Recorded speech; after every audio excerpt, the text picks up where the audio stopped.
On July 14, 1831, Joseph Smith set foot in Independence, Missouri, for the first time. It was an unimpressive settlement. There was a courthouse, a few stores, and some log buildings. But the town was more of a trading post than a booming community. Yet, looking westward, Joseph Smith, Sidney Rigdon, Edward Partridge, and others beheld vast prairie lands that seemed ideal for farming and for the gathering of men and women who were preparing themselves and the world for the second coming of Jesus Christ.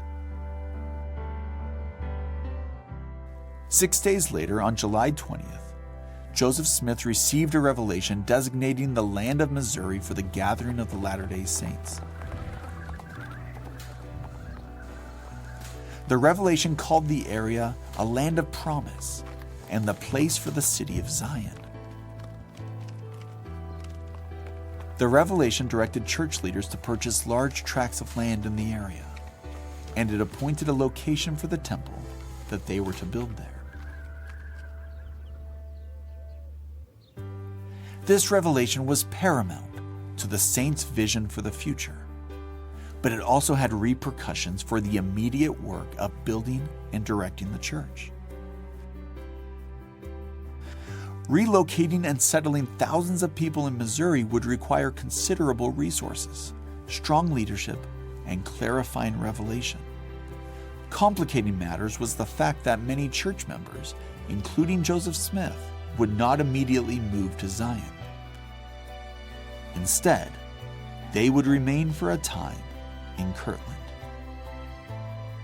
The challenge of leading a young church with two geographic centers. That's what we are talking about in this episode of Kirtland, City of Revelation, a Joseph Smith Papers podcast. I'm your host, Spencer McBride.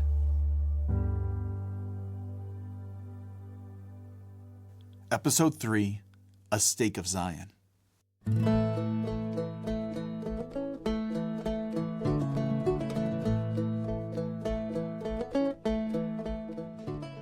The emphasis of Joseph Smith's revelations on the building of a new Jerusalem was not the only source of church members' enthusiasm for knowing more about the prophesied city. They also looked to Scripture. When the church was first organized, the saints had the Book of Mormon and Joseph's earliest revelations. And when those scriptures talked about sacred space or geography, they focused on a great city that would be built that was called the City of Zion or the New Jerusalem. That's David Grua, a historian with the Joseph Smith Papers. And so people were really looking forward to finding out where this city would be built. They expected that a temple would be built there. And that was really the focus of the early expectations of the saints. However, it was only a few months after Joseph Smith had moved to Kirtland, while visiting the state of Missouri, that he received the revelation specifying the location of this prophesied city. Joseph Smith received a revelation in July of 1831 that told him the New Jerusalem, the city that they had all been anticipating, would be built in Jackson County, Missouri. That revelation, which is now Section 57 of the Doctrine and Covenants, states that the city of Independence, Missouri, quote, is the center place, and a spot for the temple is lying westward, upon a lot which is not far from the courthouse. Following the directions in that July 1831 revelation, church leaders purchased large tracts of land in and around the city of Independence. The revelation also directed Bishop Edward Partridge to move to Missouri, to preside over the church there. Sidney Gilbert would act as the church's agent in that place. This was important because over the next 2 years, more than 1,000 church members would move to Jackson County, eager to participate in building the city of Zion, and that effort would require strong leadership. The enthusiasm that many Latter-day Saints exhibited for moving to Missouri was motivated in part by their desire to prepare themselves and the world for the second coming of Jesus Christ and the millennial era that biblical prophets declared would follow that event. Historian Chase Kirkham of the Joseph Smith Papers explained the basic premise of the millennium and how Latter-day Saints understood this era that would follow the second coming of Jesus Christ. The book of Revelation indicates that there's going to be this 1,000-year period where two things are going to happen. The first thing is that Satan will be bound. He will have no power. The second thing is that Jesus is going to rule. Chase then explained the concept of millennialism, which is more than just a belief in the presence and personal reign of Jesus Christ on the earth, but also about how humankind could prepare for it. Millennialism is an explanation of how the world will transition from this realm of injustice and wickedness into a state of peace and tranquility. It's about the transition. For some Christians in 19th century America, their form of millennialism included making predictions about the precise moment of the second coming. But Joseph didn't. Joseph told the saints that one day he was praying very earnestly to find out when the second coming would happen. And the Lord said, essentially, I'm not going to tell you. We don't know when that prayer occurred. It could have happened during Kirtland, but essentially the answer in Joseph's revelation was, it's not for you to know. Several revelations that Joseph Smith dictated in the early 1830s speak to the last days and the second coming of Jesus Christ. Chase explained that while some refer to prophesied signs that the second coming was soon, the primary focus of such revelations was on the spiritual preparation of men and women for that event, no matter when it occurred. He pointed specifically to a March 1831 revelation that Joseph Smith received in Kirtland, a revelation that is now canonized as Doctrine and Covenants, section 45. In section 45, after this discussion of these apocalyptic events, the revelation shifts into this instruction about the Bible translation. And the scripture says, "Wherefore I give unto you that ye may now translate the Bible, that ye may be prepared for the things to come." I like the phrase, "be prepared for the things to come." There's all of these very disturbing passages in the scripture that can lead to a lot of fear. But what the scriptures are also saying is that God will prepare you for what's coming. And I think Chase got at what was at the heart of all these revelations on the distress the world would face prior to the second coming. The revelations urged people to prepare, but reassured them that if they kept the commandments and followed Joseph Smith as a prophet, they would be ready. They would be protected. So some of these revelations could be unnerving in their descriptions of the last days. But the revelations also sought to instill in the saints a confidence born of faith. They could be ready for and withstand all that was coming their way if they sought the power of godliness in their lives.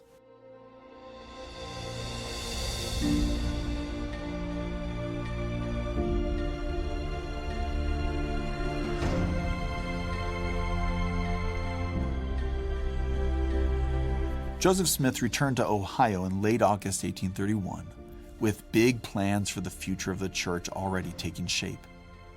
Yet, Joseph and the hundreds of church members who had moved to Kirtland earlier that year had done so because a revelation promised that God would there endow them with power. And even after the revelation designated the city of Zion to be built in Jackson County, Missouri, revelations reaffirmed the importance of Kirtland to the work of the church and its importance to the gathering of Israel. In September 1831, a revelation now found in Doctrine and Covenants section 64 referred to Kirtland as a temporary stronghold. Then, in April 1832, another revelation explained that the church's presence in Kirtland would not be so temporary, and designated the Ohio city as a stake of Zion. David Grua explains. So this is drawing on imagery from the book of Isaiah and from the book of Mormon that describes Zion as the central place, and then imagining these outlying settlements that are connected to Zion almost as if they're tent poles that are connected to the central tent of Zion. So that's where this image of the stake emerges. And this really is a significant development, and I don't think people fully recognize how significant this was for the subsequent development of the church. Because prior to that, all the focus had been on Zion itself. And now there's an idea that outside of Zion there would be stakes where the church could grow and develop. And the church did grow. Missions served by church members resulted in hundreds of converts, many of whom moved to either Ohio or Missouri to live and worship with their fellow Latter-day Saints.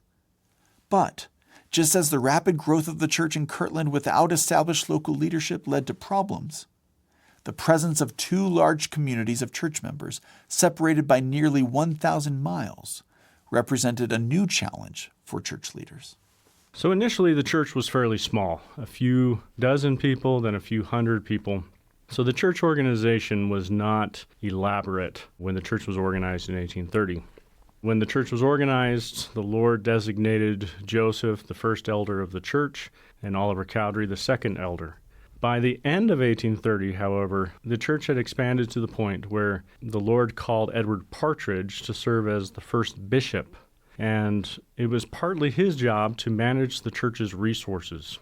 And so when Joseph received the revelation designating Jackson County as the site of the New Jerusalem, Edward Partridge was called to go and lead the church in Missouri.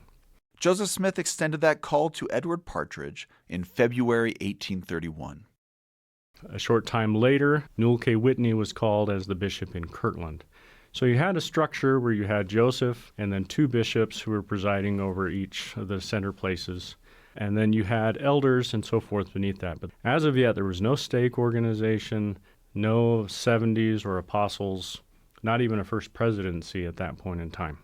As the church continues to expand and grow, Joseph receives additional revelations. In November of 1831, he received a revelation that is now part of D&C 107, in which he was told that there would be a president of the office of the high priesthood that would preside over the whole church and to be like unto Moses. Those priesthood offices, that expanded leadership structure, would be in place in time. They would come in Kirtland, but not right away. Still, these revelations on priesthood and Christian ministry emphasized the divine appointment of the church's organization and demonstrated the adaptability of the organization by revelation to meet the needs of a growing church. There was an ability in place to adjust the organization to minister to men and women as their needs and circumstances changed. But in the early days of the church, leaders were often figuring out as they went the best way to lead a young church with two geographic centers. So Edward Partridge is leading the church in Missouri. Joseph visited Jackson County in July of 1831 and through revelation designated territory or land that Edward Partridge was supposed to purchase, and then he was supposed to direct the church and how when church members migrated to Jackson County, Edward Partridge was the one who determined where they should live, what land they should live on. And for the most part, this worked well, but Edward Partridge had been a hat maker, a merchant, and there were times when he had opinions about how things should function, and his opinions sometimes differed from Joseph's opinions, Sidney Rigdon's opinions, and that occasionally caused friction. Figuring out the right configuration of decision-making processes between Ohio and Missouri presented related challenges. Joseph wanted to empower the leaders of the church in Missouri to make the day-to-day decisions that were required to run the church, but occasionally they ran into differences of opinions that caused problems, and Joseph occasionally had to remind them that he had been designated the president of the high priesthood and that he was president over the whole church. I think they understood that at a conceptual level, but when it came down to actually figuring out what can we decide on our own versus what do we always have to pass off in Kirtland, they sometimes got frustrated with how does that actually play out in practice. Some of the problems associated with leading the church in Missouri and Ohio were associated with communication. Brent Rogers, managing historian of the Joseph Smith Papers, explains. Communication in any relationship, in any organization, it's such a crucial part of that relationship or organization's success. And communication seems pretty easy for us today. We have so many different avenues or options to reach people or to connect with them in almost any time of the day or night. They can send a text message or call or send an email. And most people expect to get a response within minutes or hours. Maybe we're not a very patient people today, but communication for Joseph Smith and the early members of the church, like for others in 1830s America, was much, much different. In the 1830s, just how long did it take for church leaders in Ohio to communicate with their counterparts in Missouri and vice versa? So if somebody writes a letter in June, it's not going to get to that destination until July at the earliest. Messengers could travel much faster. Some could travel in as few as 10 days between the two destinations. But for the Kirtland-based presidency of the church, was where Joseph Smith was for the majority of the time, advising and interacting with church leaders and members in Missouri in any sort of timely manner was a significant obstacle because of that time lag that it took for communications to get back and forth. So in some cases, events are moving so rapidly in Missouri that by the time their letters arrive in Kirtland for Joseph Smith to even read, the information could be obsolete. They could have already made a decision and moved on because of the press and the need for a decision to be made. So if a question arises in Missouri and they write to Kirtland for an answer, it could be 2 months before they receive any word back from Joseph Smith or from another church leader in Kirtland. And so that significant amount of time created a lot of problems and issues in terms of being able to govern in an efficient way. Another obstacle church leaders in Ohio and Missouri had to figure out was the movement of church members from one place to another, and the way that that movement altered the strength of the church in each of those places. By 1833, church members living in and around Independence numbered around 1,000, I think maybe a little bit over 1,000. And that population had grown to that size in just a couple of years. That's a pretty rapid growth for a small town on the edge of western white settlement at the time. And those roughly 1,000 people had accumulated more than 2,000 acres of land. And so it's a growing church body there. And in Kirtland, by contrast, around that same time frame, the summer of 1833, there were only about 150 in Kirtland. We have a letter that Joseph Smith and others write to the leaders of the church in Missouri. So they're writing from Kirtland to Missouri, and they mention in there that there's about 150 church members that live in Kirtland and that they are, though small in number, working rapidly on the temple. But those numbers in Kirtland do swell to around 2,000 people by the end of the 1830s. So population growth in both places is pretty significant and part of what leads to some friction and some of the dynamics that will happen between church members and their neighbors for that decade. Despite being a part of the same church, despite believing the same doctrine and following the same prophet, sometimes these obstacles of distance and communication led to friction between church members in the two places. And for Joseph Smith and other church leaders, establishing and maintaining unity in the church became more difficult. This also pertained to implementing Joseph Smith's revelations in both places. There's quite a bit of friction between church members in both places. And I would say maybe more specific than church members as church leaders because of leadership dynamics that as Joseph Smith is developing and receiving more revelation that helps guide his own leadership in Kirtland, those things aren't being as seamlessly transferred to the leadership in Missouri. And so when some of that information gets to Missouri, it is received in a questionable manner. And the dynamics between the church leaders in both places require a lot of meetings to happen over the course of time where Joseph Smith is continually having to set things in order in Missouri when he comes to visit there. So there's a lot of friction, a lot of disagreement, and I think that comes partly because of the inability to communicate in a rapid and efficient manner in trying to govern the church in a similar manner in both places, but with not a handbook to do so, or not a specific set of written instructions that everybody has from the get-go. And as things develop, that requires the leaders in Missouri to be willing to adapt. And sometimes as humans, we don't want to adapt or change things right away. As a historian, I think there's something very human and real in how the church organization fell into place in Ohio and Missouri in the early 1830s. Church leaders received revelation to guide them, but those revelations did not function as step-by-step guides for every possible situation. At times, they were left to find solutions on their own, or in some cases, to seek further clarifying revelation.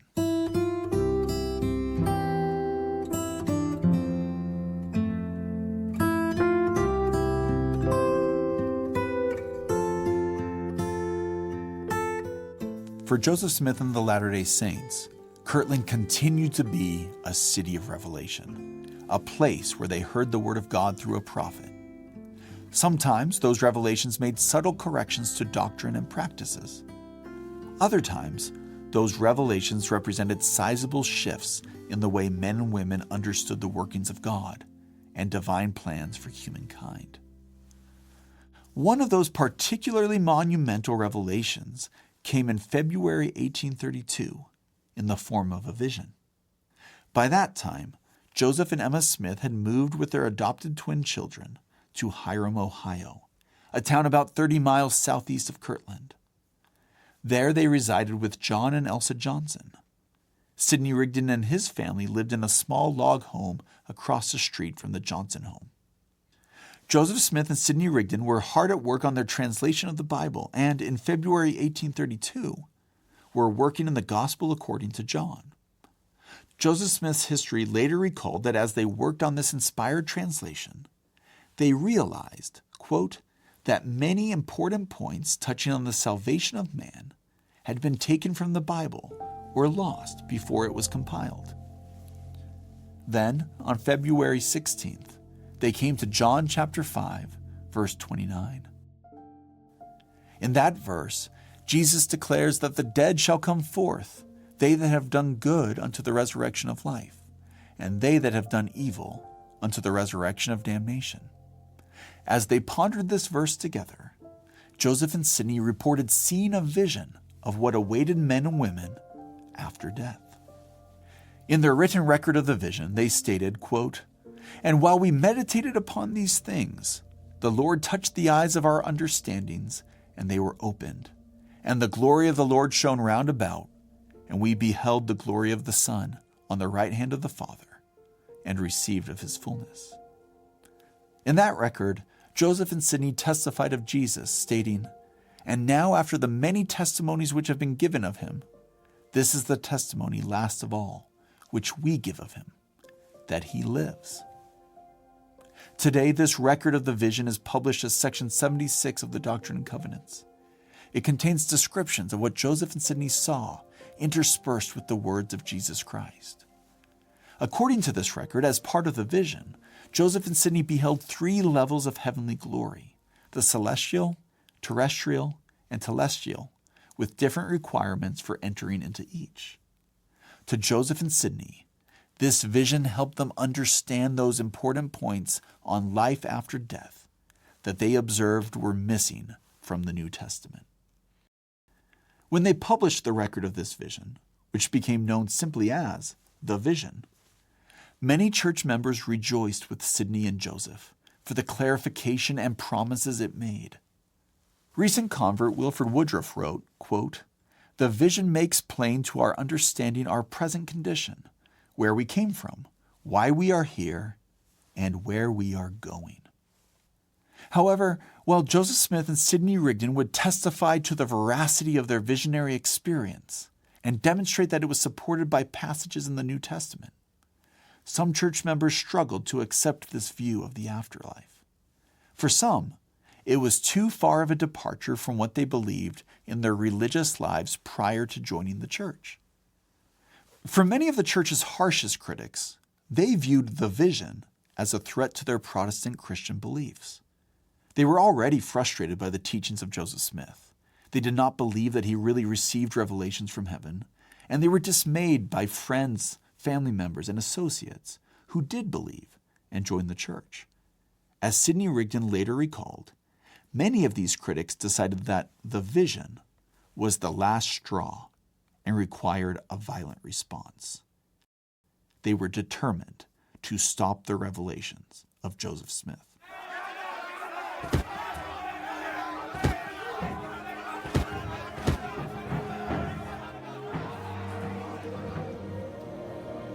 The night of March 24th, Joseph says in his history, a couple of dozen people go to the Johnson home, pull him out of the house, brutally attack him, brutally attack Sidney Rigdon, who lived across the street.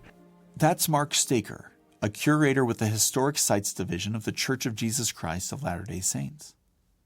The mob pulled Sidney Rigdon from his home and dragged him by his feet to the base of a large oak tree. The way the mob dragged Rigdon caused his head to bump repeatedly against the hard ground, and he was soon unconscious. The mob then tore Joseph Smith from his bed across the street in the Johnson home. The assailants debated killing Joseph, but instead beat him, shoved tar into his mouth, and poured it on his body, followed by feathers. This was called tar and feathering, and was a brutal act commonly used by mobs to hurt and humiliate their victims. With medical care and time, Smith and Rigdon would recover from these attacks. But, as Mark Staker points out, some effects of these attacks stayed with the two men for the rest of their lives. Rigdon apparently never quite recovers. His head's bumped, so it has some profound impact on them. Joseph's left with a permanent bald spot and knocks 2 teeth out in front. His side is severely injured. A couple of accounts of him actually dying and having an out-of-body experience and then coming back into his body. Stumbles home, and Emma sees him there at the door. It looks like he's bloody. It's the tar that's all over him, but she's distraught over the whole thing. And they spend the whole night cleaning Joseph up. But the attack did not stop Joseph Smith from attending to his duties as a church leader. What I find is most profound from this experience is that the next day, Joseph has a preaching assignment in the neighboring town, just a little over a mile away in the schoolhouse there.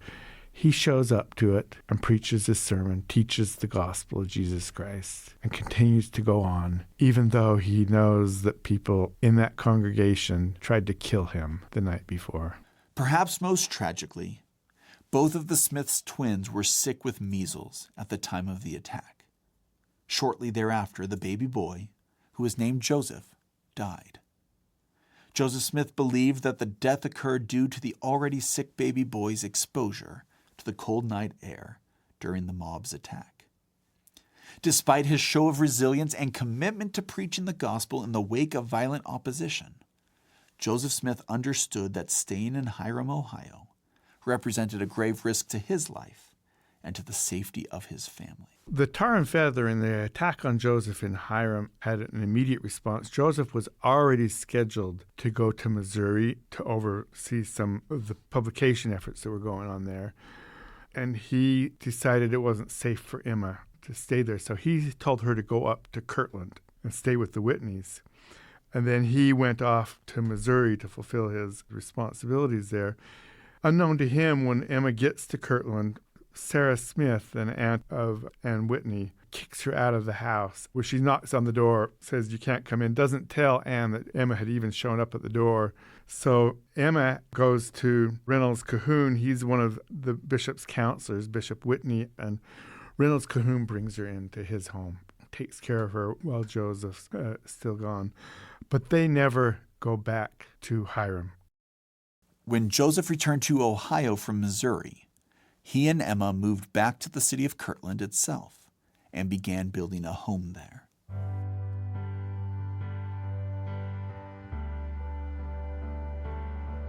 Throughout all of this, amid the identifying and building up of the city of Zion in Missouri, amid the efforts to install leadership structures appointed by revelation, and to find ways to effectively communicate over long distances, amid excitement by some over prophetic revelations and violent opposition by others, amid all of this, men were departing Kirtland on missions. They traveled throughout the United States and into Canada. The result was hundreds of men and women joining the church and the formation of branches or congregations of the church in more communities than ever. Many of these church members picked up their lives and moved to Kirtland to be with the saints, to be near the prophet. They saw Kirtland as a city of revelation, where the full gospel of Jesus Christ was being revealed and preached by a prophet of God. And in turn, Joseph Smith was empowering them to better understand the mind of God as it pertained to their own lives and to the moral redemption of humankind. Yet, as the church grew, church leaders faced the obstacle of getting the revelations to church members. But it turns out, publishing revelations at that time was easier said than done. The logistics and challenges of publishing Revelation, that's where we'll pick up the story in the next episode of Kirtland, City of Revelation, a Joseph Smith Papers podcast.